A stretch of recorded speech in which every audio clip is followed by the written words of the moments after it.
بہت پرانے وقتوں کی بات ہے۔ ایک زمانے میں ایک جہاں زیب نامی آدمی رہتا تھا۔ پیشے کے اعتبار سے وہ ایک تاجر تھا۔ وہ اپنی امانت اور دیانتداری سے کافی مشہور تھا۔ وہ غلہ بیچنے کا کام کرتا تھا۔ اس کی دکان پر سارا ہی سامان تھا، گندم، چاول، شوگر وغیرہ سب کچھ تھا۔ اس کی دیانتداری اور ہوش چالاکی کی وجہ سے دور دور سے لوگ اس کی دکان پر آتے تھے۔ اس کی دکان پر دو نوعمر لڑکے بھی کام کرتے تھے جن کا نام حسن اور حسین تھا۔ وہ دونوں ہی نوعمر لڑکے تھے، تقریباً 11-12 سال کے عمر کے تھے۔ ان دونوں کے ہی باپ نہیں تھے، ان کی مائیں نے ان کی پرورش کی تھی۔ دونوں کا تعلق بہت غریب گھرانے سے تھا۔ وہ جہاں زیب کے ساتھ ہی وہی محلے میں رہتے تھے۔ جہاں زیب کو ان کے حالات کا علم تھا، اس لیے ان کو اپنی دکان پر رکھا۔ وہ اس کی دکان پر کام کرتے اور جو کچھ بھی وہاں سے ملتا ان سے گھر چلتے۔ ان دونوں میں سے حسن نہایت ہی عقل مند اور دانا تھا اور جہاں زیب بھی اس کو پسند کرتا تھا۔ دونوں بہت محنتی اور امانت دار تھے۔ ایک دفعہ کی بات ہے، گرمی کے دن تھے اور ایک دن بہت زیادہ گرمی تھی۔ دوپہر کا ٹائم تھا، سارا بازار سنسان پڑا ہوا تھا۔ گاہک کا دور دور تک کوئی نام و نشان نہیں تھا۔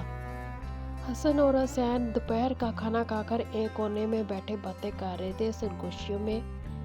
جہاں زیب بھی دکان پر موجود تھا۔ وہ جہاں زیب کا بہت ادب کرتے تھے۔ ان کی یہی کوشش ہوتی تھی کہ ان کی طرف سے اس کو کوئی تکلیف، کوئی پریشانی نہ ہو۔ دونوں لڑکے بہت اچھے اور سمجھدار تھے۔ ان میں سے حسن بہت سمجھدار تھا۔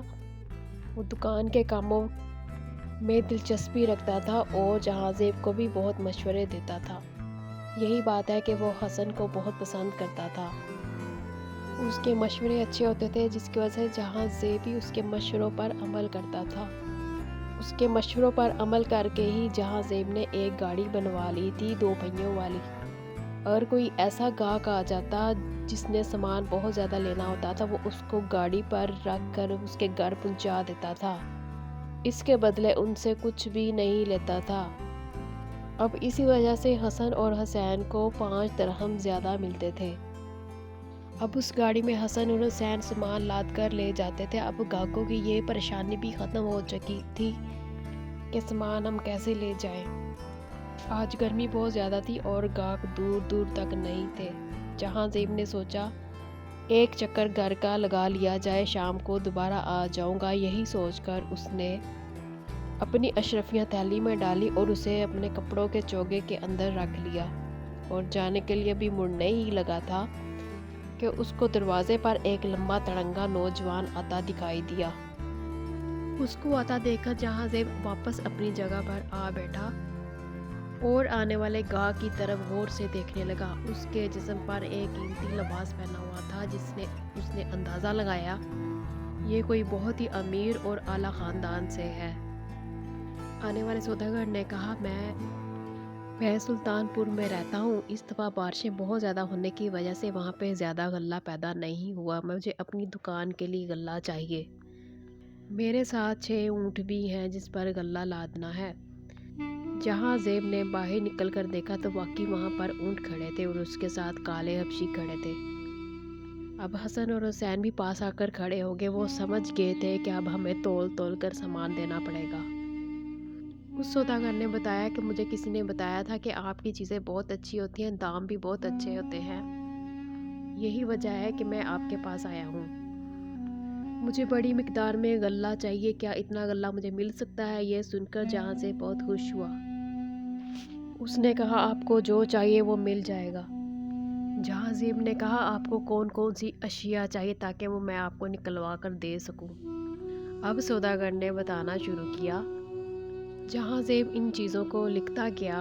حسن اور حسین بڑی پھرتی سے سامان تول تول کر باہر رکھنے لگے۔ سوداگر کے ملازم حبشی سامان اٹھا اٹھا کر اونٹوں پر لادنے لگے۔ اس دوران جہاں زیب نے سارے سامان کا حساب کتاب کیا، تقریباً یہ 5000 اشرفیاں بنی۔